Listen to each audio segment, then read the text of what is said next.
السلام علیکم۔ قرآن میریکلز میں ہم پروفٹ سیریز سٹارٹ کر رہے ہیں۔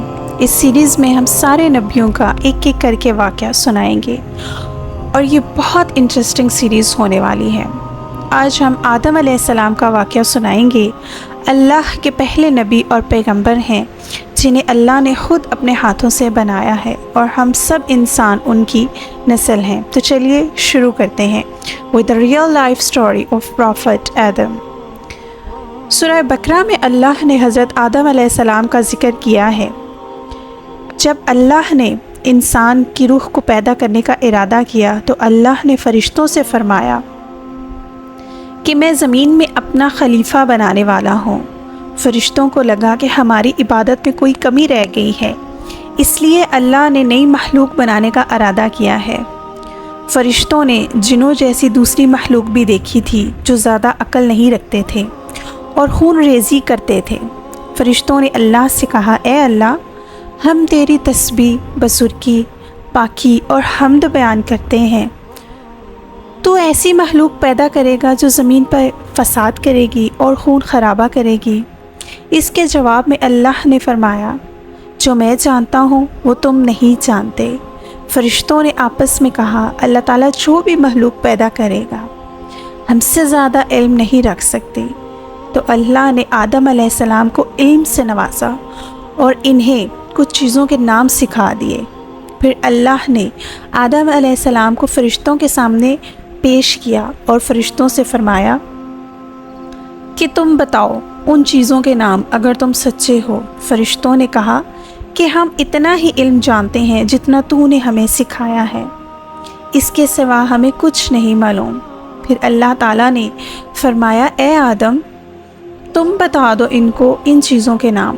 پھر جب آدم نے انہیں چیزوں کے نام بتا دیے تو اللہ نے فرشتوں سے فرمایا کہ میں نہ کہتا تھا کہ میں آسمانوں اور زمین کی پوشیدہ چیزوں کو جانتا ہوں۔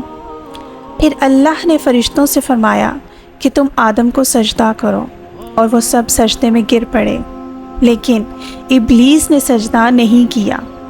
اللہ نے فرمایا، اے ابلیس، تجھے کیا ہوا کہ تو سجدہ کرنے والوں کے ساتھ شریک نہ ہوا؟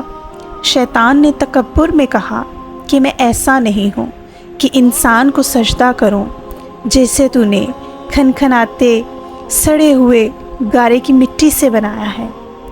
میں اس سے بہتر ہوں، تو نے مجھے آگ سے پیدا کیا اور اسے مٹی سے پیدا کیا ہے۔ اللہ نے شیطان سے فرمایا، یہاں سے نکل جاؤ، تم مردود رہے اور تجھ پر قیامت کے دن تک لعنت برسے گی۔ شیطان نے کہا، مجھے قیامت تک مہلت دے۔ تو اللہ نے کہا، تجھے قیامت تک مہلت دی۔ شیطان نے اللہ سے کہا کہ تو نے مجھے گمراہ کیا، میں قسم کھاتا ہوں کہ میں انسان کی سیدھی راہ پر بیٹھوں گا، میں ان پر حملہ کروں گا، ان کے آگے سے بھی، پیچھے سے، دائیں سے اور بائیں سے، اور ان میں سے اکثر کو تو شکر گزار نہیں پائے گا۔ اللہ نے فرمایا، تو یہاں سے نکل جا ذلیل و خوار۔ جو ان میں سے تیرا کہنا مانے گا تو میں ضرور تم سب سے جہنم کو بھر دوں گا، بے شک میرے خاص بندوں پر تیرا ذرا قابو نہیں چلے گا۔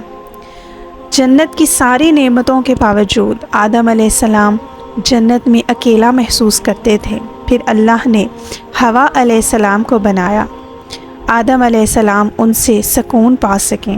اللہ نے فرمایا، اے آدم، تم اور تمہاری بیوی جنت میں رہو، جس جگہ سے چاہو تم کھاؤ، لیکن اس درخت کے پاس نہیں جانا ورنہ تم ظالموں میں سے ہو جاؤ گے۔ پھر شیطان نے ان کے دل میں وسوسہ ڈالا اور کہنے لگا کہ تمہارے رب نے تم دونوں کو اس درخت سے اس لیے منع کیا تھا کہ تم کہیں فرشتے نہ بن جاؤ یا کہیں ہمیشہ زندہ رہنے والوں میں سے نہ ہو جاؤ۔ اور شیطان نے قسمیں تک اٹھا لی کہ وہ ان کا خیر خواہ ہے، پس مردود نے دھوکہ دے کر ان دونوں کو درخت کی طرف کھینچ ہی لیا۔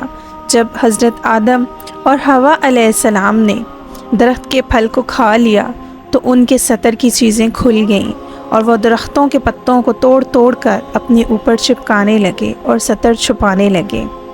پھر اللہ نے انہیں پکارا اور کہا کہ کیا میں نے تم دونوں کو اس درخت سے منع نہ کیا تھا؟ اور یہ نہ کہہ چکا تھا کہ شیطان تمہارا کھلا دشمن ہے؟ حضرت آدم اور حوا نے کہا، اے ہمارے رب، ہم نے اپنے اوپر ظلم کیا، اور اگر آپ ہمیں نہ بخشیں گے، ہم پر رحم نہ فرمائیں گے تو پھر ہم ضرور تباہ ہو جائیں گے۔ اللہ نے فرمایا کہ تم سب جنت سے نیچے اتر جاؤ، اور اب سے تم ایک دوسرے کے دشمن ہو، اور اب تمہارے لیے زمین پر رہنے کی جگہ ہے، ایک مدت تک نفع حاصل کرنا۔ اب تم کو وہیں زندگی گزارنی ہے اور وہیں مرنا ہے، اور وہیں پھر سے پیدا ہونا ہے۔ دنیا میں آنے کے بعد آدم علیہ السلام نے 40 سال تک اللہ تعالیٰ سے معافی مانگی۔ پھر اللہ نے آدم پر رحم فرما کر انہیں معاف کر دیا اور فرمایا کہ تم اور تمہاری اولاد دنیا میں رہو، اور ایک بات یاد رکھو، جب میری طرف سے کوئی نبی ہدایت لے کر تمہارے پاس آئے تو تم اس کا کہنا ماننا، اور جو لوگ میرے نبیوں کی بات نہیں مانیں گے، ہماری آیتوں کو جھٹلائیں گے، وہ دوزخ میں جائیں گے اور ہمیشہ اسی میں رہیں گے۔ حضرت آدم علیہ السلام اور حوا علیہ السلام دنیا میں رہنے لگے، انہی سے انسانوں کی نسل سٹارٹ ہوئی۔ آدم تقریباً 900 سال تک زندہ رہ کر وفات پا گئے۔ قرآن کے اس واقعے سے ہمیں یہ ہدایت ملتی ہے کہ جب شیطان نے غلطی کی تو اس نے معافی مانگنے کی بجائے تکبر کیا اور اللہ تعالیٰ کو اپنی گمراہی کا الزام دیا، اور پھر جب آدم علیہ السلام سے غلطی ہوئی تو انہوں نے اپنی غلطی مانی اور فوراً اللہ سے توبہ کی، تب تک معافی مانگتے رہے جب تک اللہ کو راضی نہ کر لیا۔ آدم کی سنت یہ ہے کہ جب انسان سے غلطی ہو جائے تو وہ اللہ سے اپنے گناہوں کی معافی مانگے اور اپنے رب کو منا لے، بے شک اللہ بہت معاف کرنے والا اور بڑا مہربان ہے۔ تو یہ تھا آدم علیہ السلام کا بہترین واقعہ۔ آپ نیکسٹ کون سے پروفٹ کی سٹوری سننا چاہتے ہیں تو ہمیں کمنٹ باکس میں ضرور بتائیے۔